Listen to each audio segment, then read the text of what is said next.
The mountain's reply. The air in the high places was thin and sharp, tasting of pine and cold stone. A vast, unbroken blue arched over the jagged peaks of the Snowdonia range, and the wind, a restless spirit of the uplands, whispered through the coarse grass and heather. It was on a day like this that a man and his young son, Finn, made their way along a narrow, winding path etched into the mountainside. Finn, who was 9 years old and possessed of an energy that seemed to spring from the very earth beneath his boots, scrambled ahead of his father. He was a boy built of questions and boundless curiosity, his bright eyes taking in every detail, the way the light caught the quartz in a slab of granite, the stoic resilience of a lone sheep perched on a precarious ledge, the distant silent glide of a hawk riding the thermal currents.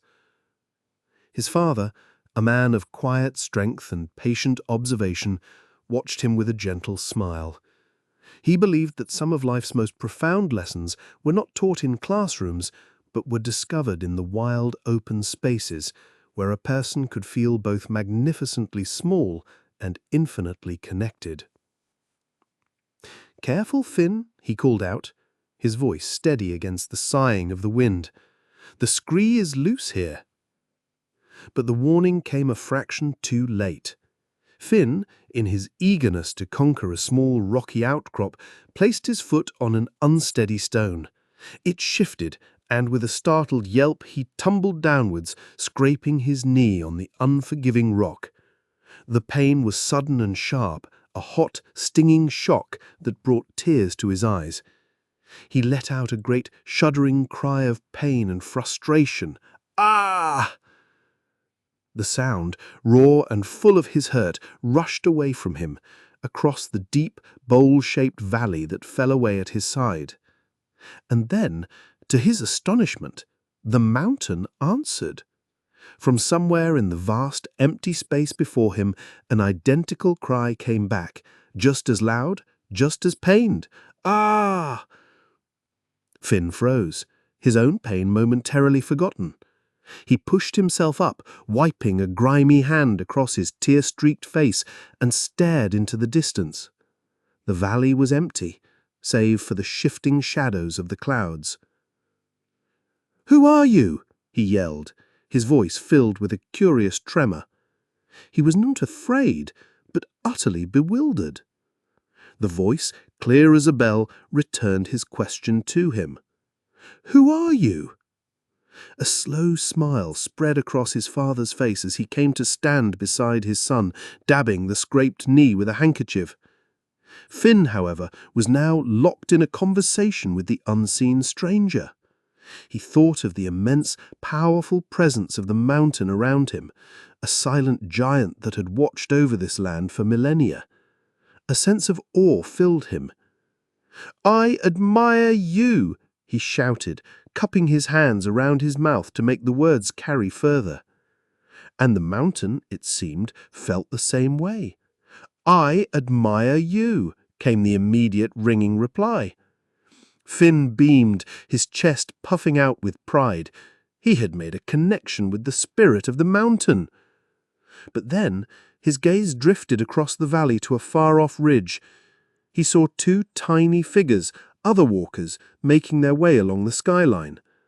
A sudden hot flush of anger and embarrassment washed over him. Were they mocking him?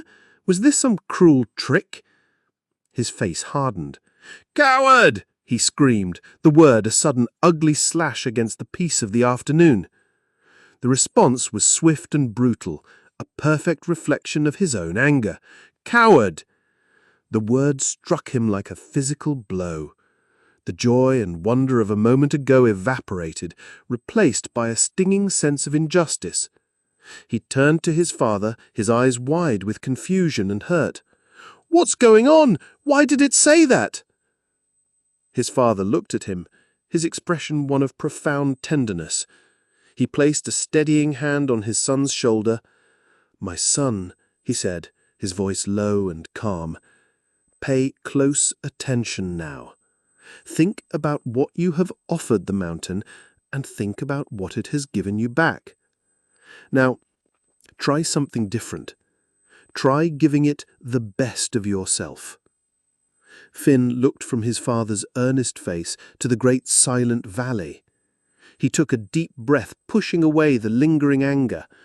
He thought of his father's encouraging words, of the feeling of pride he had felt just moments before.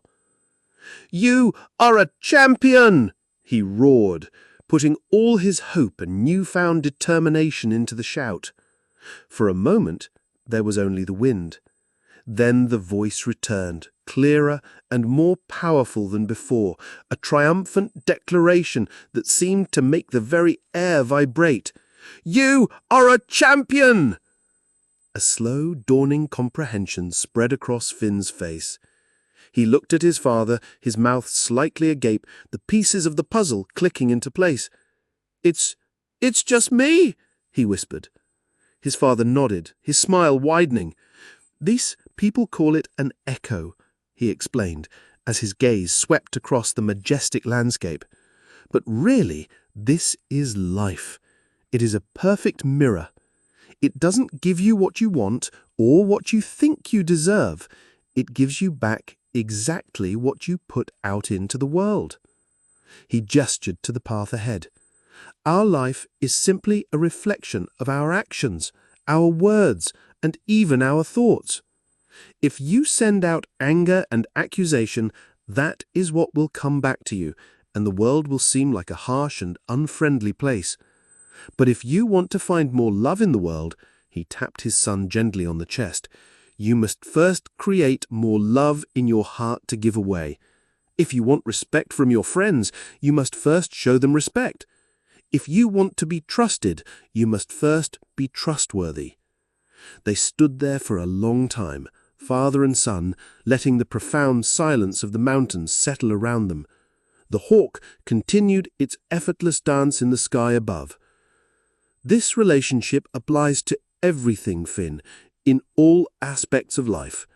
Whatever you give to life, whether it is courage, honesty, anger, or kindness, is precisely what life will give you back to you.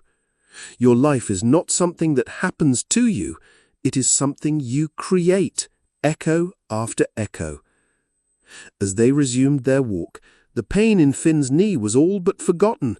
He walked with a new sense of purpose, his eyes no longer just seeing the rocks and the grass, but seeing a grand, beautiful metaphor for the world he lived in.